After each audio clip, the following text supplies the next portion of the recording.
Bonjour à tous, Christelle O'Connor, je suis ravie de vous retrouver pour cette petite vidéo que je vais faire aujourd'hui sur le couple, la Saint-Valentin oblige. Et donc j'avais envie de vous partager des éléments fondamentaux pour pouvoir vivre mieux à deux et donc arriver à créer des relations harmonieuses et s'épanouir chacun dans ce couple. J'aime beaucoup la citation d'Yvon Dallaire qui disait que les femmes jouent aux échecs tandis que les hommes jouent aux dames. Et donc, si on essaie de jouer aux échecs sur un plateau de dames, ça ne fonctionne pas. Et l'inverse est vrai aussi. Donc, c'est vraiment à se dire, ok, on vient de deux planètes différentes, on est complètement, vraiment très très différents. Et c'est vraiment hyper important d'arriver à comprendre ces différences pour accepter l'autre et pour faire évoluer la relation. Je pense qu'il n'y a pas de problème qui peut résister à une attitude positive et un désir d'évolution et de résolution de chacun des protagonistes du couple. Donc voilà, alors de quoi l'homme a-t-il besoin? Donc je vais répertorier trois grandes caractéristiques que l'homme a besoin et aussi je le ferai pour la femme. Donc on va commencer par l'homme. En fait, l'homme, il se définit principalement par ses compétences. Et donc, si on commence à le critiquer, si on commence à pointer ce qui ne va pas chez lui, si on commence à essayer de le changer, qui est un trait typiquement féminin, et donc, en fait, ce qu'on va lui envoyer comme message, c'est tu n'es pas à la hauteur ou tu ne fais pas bien ça, etc. Et donc, en fait, il va vraiment se sentir, on va le trouver susceptible, alors qu'en fait, il est juste sensible. Et donc ça, c'est vraiment une première clé, c'est de se dire, ok, dès lors qu'on juge un homme comme susceptible, c'est d'aller voir plus loin et d'aller voir pourquoi, qu'est-ce qui fait qu'il est sensible par rapport à ce qu'on dit. Donc c'est plutôt même quelque chose de chouette, parce qu'avant, moi, je condamnais beaucoup mon compagnon parce que je le trouvais susceptible et ça m'énervait. Et donc en fait, je pointais encore plus, donc ça faisait qu'amplifier le problème. Et maintenant, quand je le vois susceptible, en fait, je me dis qu'il est juste sensible et qu'il m'aime et que c'est pour ça qu'il est sensible parce et c'est important pour lui que je le vois comme compétent. Et donc, si je le critique dans son esprit, c'est que je ne le vois pas comme compétent et donc ça le touche et ça le blesse. Donc ça, c'est vraiment la première chose, c'est qu'un homme a besoin d'être valorisé. Donc arrêtons de critiquer, arrêtons de pointer du doigt tout ce qui ne va pas, arrêtons de vouloir le changer.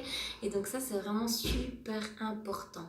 Donc dites-lui qu'il est beau, qu'il est fort, que vous êtes fiers de lui, qu'il est génial, qu'il est toujours là pour vous, qu'il est présent, etc., etc. Ne mentez pas non plus, mais voilà, trouvez des qualités que vous adorez chez lui et renvoyez-les aussi souvent que possible.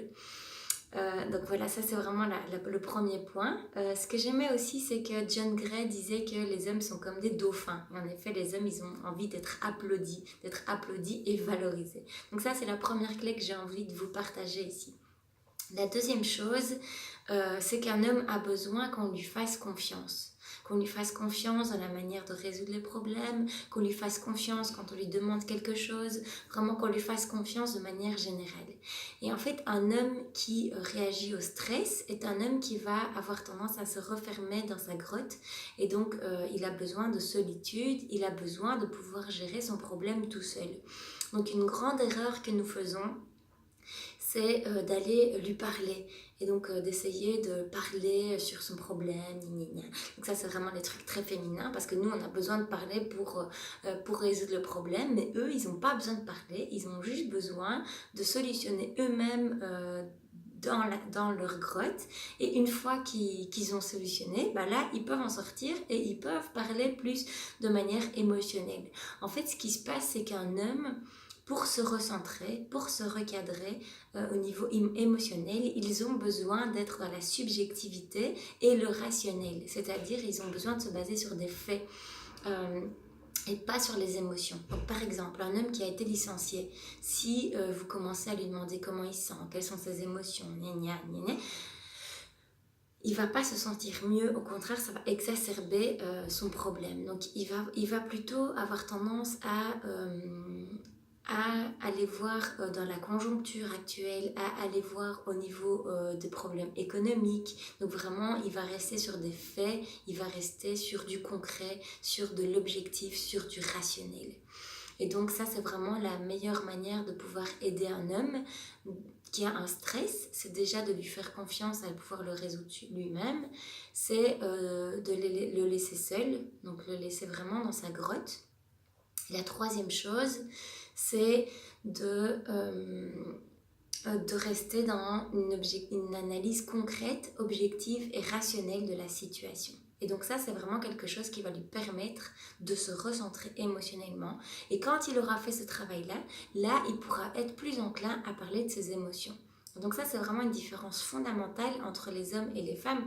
C'est que nous, on a besoin de parler sur nos émotions pour résoudre le problème. Et eux, ils ont besoin de rester dans la subjectivité et les choses rationnelles pour pouvoir ensuite revenir vers des émotions. Et nous, c'est d'abord les émotions pour aller vers du rationnel après. Donc ça, c'était le deuxième point, c'est de le laisser seul dans sa grotte, lui faire confiance et de rester dans une analyse objectif et rationnel si jamais il nous parle de nos problèmes. Parce qu'en fait, si on va parler des émotions à un homme qui a un problème, il va se fermer de plus en plus. Et donc là, on le perd. Quand on le perd, il dit plus rien et il commence et il va de moins en moins nous parler forcément puisqu'il ne se sent pas mieux après nous avoir parlé.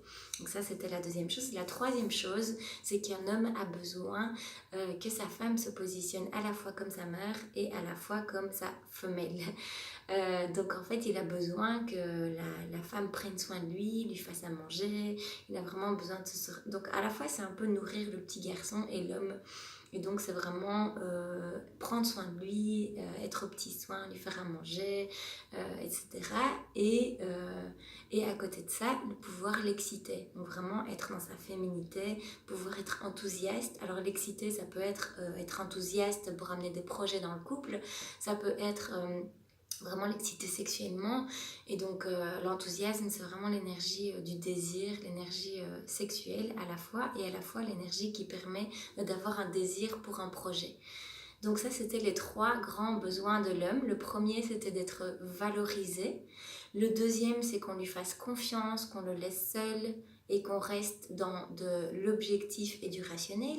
Et le troisième, c'est qu'on prenne soin de lui et qu'on l'excite. Donc qu'on oscille entre la mère et la femelle, donc pour nourrir à la fois le petit garçon et l'homme en lui. Donc ça, c'était vraiment les besoins d'un homme. Maintenant, les besoins d'une femme. Donc il y a encore la citation de John Gray qui dit que les femmes sont comme un jardin et elles ont besoin d'attention tout le temps.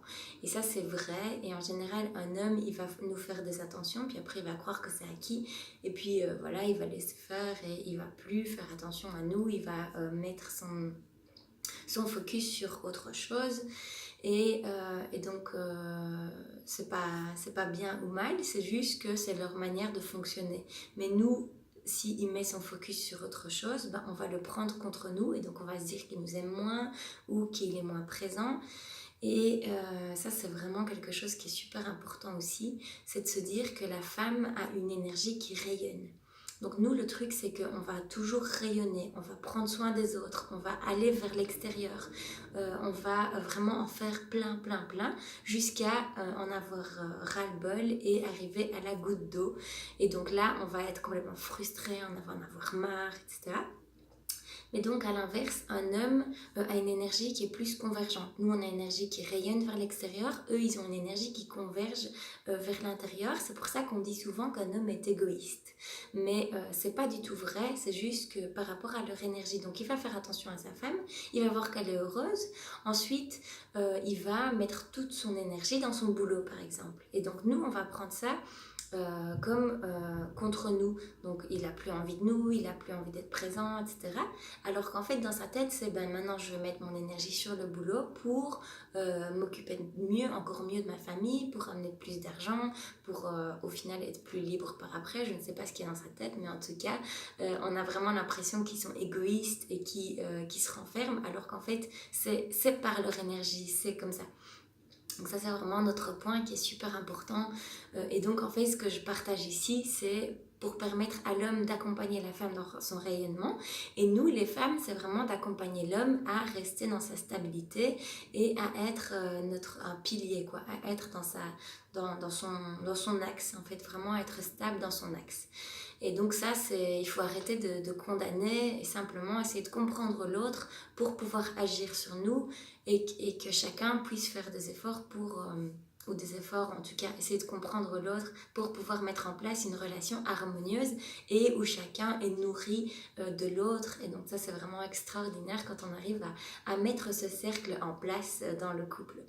Et donc je vous rappelle que quasiment 100% des couples qui s'aiment, parce que dès lors qu'il y a l'amour, je pense qu'en fait le seul problème c'est des problèmes de communication et du fait qu'on ne se comprenne pas l'un l'autre. Et donc pour moi 95% des problèmes viennent de ce fait-là.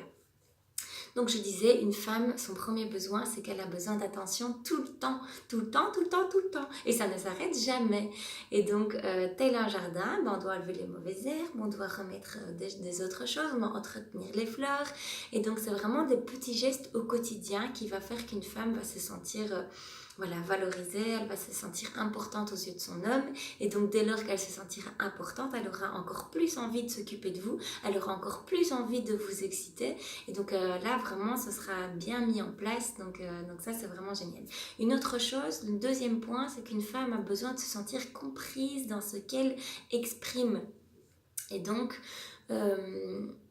au contraire de l'homme qui réagit pour se recentrer, qui a besoin de subjectif et de rationnel, une femme a besoin d'émotionnel pour se recentrer. C'est-à-dire qu'elle va devoir partager ses émotions.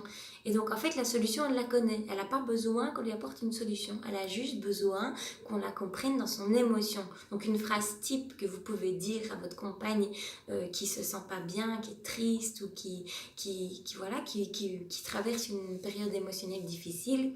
Vous n'avez pas grand chose à faire, vous la prenez dans vos bras, faites un câlin et vous lui dites simplement « Oh ma chérie, ça doit pas être facile ce que tu vis pour le moment. » Voilà, vraiment, on n'a pas besoin de plus que ça. Une petite phrase, un petit câlin, 5 minutes après, c'est résolu.